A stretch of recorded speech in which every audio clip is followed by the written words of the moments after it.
मूसा और हारून ने जाकर फ़िरौन से कहा, इज़राइल का परमेश्वर यहोवा कहता है, मेरी प्रजा के लोगों को जाने दे कि वे जंगल में मेरे लिए पर्व करें। फ़िरौन ने कहा, यहोवा कौन है कि मैं उसका वचन मानकर इज़राइलियों को जाने दूं? मैं यहोवा को नहीं जानता और मैं इज़राइलियों को जाने नहीं दूंगा।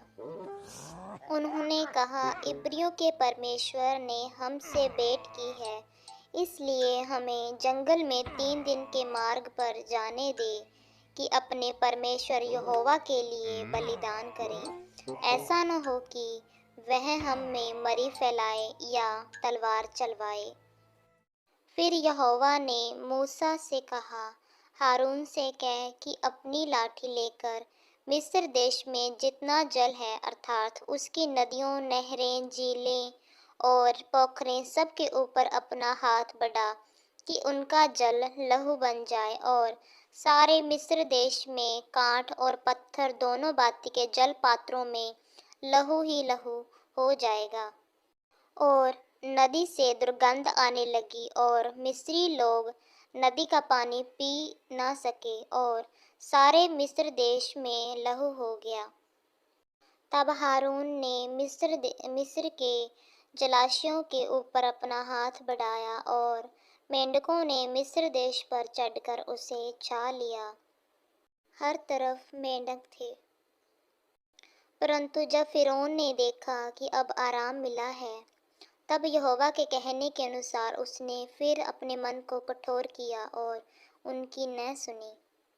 फिर यहोवा ने मूसा से कहा, हारून को आज्ञा दे कि तू अपनी लाठी बढ़ाकर भूमि की धूल पर मार, जिससे वह मिस्र देश भर में कुटकियों बन जाए। और उन्होंने वैसा ही किया, अर्थात हारून ने लाठी को ले हाथ बढ़ाकर भूमि की धूल पर मारा। तब मनुष्य और पशु दोनों पर कुटकियां हो गईं, वरन सारे मिस्र देश में भूमि की धूल कुटकियां बन गई। यहोवा ने मूसा से कहा, सवेरे उठकर फ़िरौन के सामने खड़ा होना, तो जल की ओर आएगा और उससे कहना, यहोवा तुझसे कहता है, मेरी प्रजा के लोगों को जाने दे कि वे मेरी उपासना करें। यदि तू मेरी प्रजा को न जाने देगा तो सुन, मैं तुझ पर और तेरे कर्मचारियों और तेरी प्रजा पर और तेरे घरों में झुंड के झुंड डांस भेजूंगा। और यहोवा ने वैसा ही किया।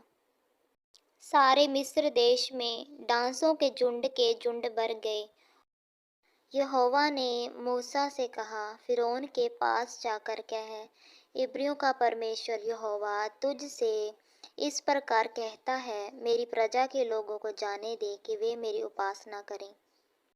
यदि तू उन्हें जाने ना दे और अब भी पकड़े रहे, तो तेरे जो घोड़े, गधे, ऊंट, गाय, बैल, भेड़, बकरी आदि पशु मैदान में हैं, उन पर यहोवा का हाथ ऐसा पड़ेगा कि बहुत भारी मरी होगी। दूसरे दिन यहोवा ने ऐसा ही किया और मिस्रियों के तो सब पशु मर गए। यहोवा ने मूसा और हारून से कहा, तुम दोनों भट्ठी में से एक एक मुट्ठी राख ले लो और मूसा उसे फ़िरौन के सामने आकाश की ओर उड़ा दे। इसलिए वे भट्ठी में की राख लेकर फ़िरौन के सामने खड़े हुए और मूसा ने उसे आकाश की ओर उड़ा दिया और वह मनुष्यों और पशुओं दोनों पर फफोले और फोड़े। यहोवा ने मूसा से कहा, अपना हाथ आकाश की ओर बढ़ा कि मिस्र देश के ऊपर अंधकार छा जाए, ऐसा अंधकार कि टटोला जा सके। तब मूसा ने अपना हाथ आकाश की ओर बढ़ाया और सारे मिस्र देश में 3 दिन तक घोर अंधकार छाया रहा।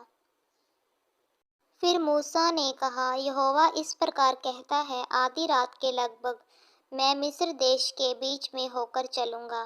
तब मिस्र के सिंहासन पर विराजने वाले फ़िरौन से लेकर चक्की पीसने वाली दासी तक के पहलौठे, वरन पशुओं तक के सब पहलौठे मर जाएंगे और सारे मिस्र देश में बड़ा हाहाकार मचेगा।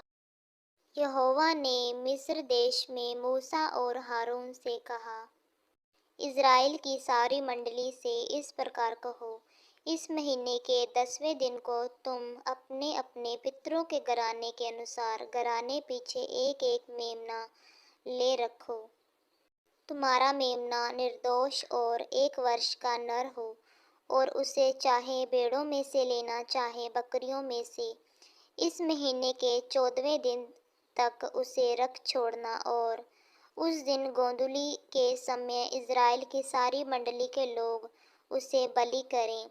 तब वे उसके लहू में से कुछ लेकर जिन घरों में मेमने को खाएंगे उनके द्वार के दोनों अलंगों और चौखटों के सिरों पर लगाएं, और वे उनके मांस को उसी रात आग में भूनकर अख़मीरी रोटी और कड़वे साग-पात के साथ खाएं। उसको सिर, पैर और अंतड़ियों समेत आग में भूनकर खाना, कच्चा या जल में कुछ भी पकाकर न खाना। क्योंकि उसी रात को मैं मिस्र देश के बीच में होकर जाऊंगा, और मिस्र देश के क्या पशु क्या मनुष्य सब के पहिलौठों को मारूंगा, और मिस्र के सारे देवताओं को भी दंड दूंगा। मैं यहोवा हूँ। और जिन घरों में तुम रहोगे उन पर वह लहू तुम्हारे लिए चिन्ह ठहरेगा, अर्थात मैं उस लहू को देखकर तुमको छोड़ जाऊंगा। और जब मैं मिस्र देश के लोगों को मारूंगा, तब वह विपत्ति तुम पर ना पड़ेगी। इज़राइलियों ने जो आज्ञा यहोवा ने मूसा और हारून को दी थी, उसी के अनुसार किया। ऐसा हुआ कि आधी रात को यहोवा ने मिस्र देश में सिंहासन पर विराजने वाले फ़िरौन से लेकर गड्ढे में पड़े हुए बंधुए तक सबके पहिलौठों को वरन पशुओं तक के सब पहिलौठों को मार डाला। और फ़िरौन रात ही को उठ बैठा, और उसके सब कर्मचारी वरन सारे मिस्री उठे। तब फ़िरौन ने रात ही रात में मूसा और हारून को बुलवाकर कहा, तुम इज़राइलियों समेत मेरी प्रजा के बीच में से निकल जाओ, और अपने कहने के अनुसार जाकर यहोवा की उपासना करो। मिस्री जो कहते थे हम तो सब मर मिटे हैं, उन्होंने इज़राइली लोगों पर दबाव डालकर कहा, देश से झटपट निकल जाओ। अंत में फ़िरौन ने उनकी सुनी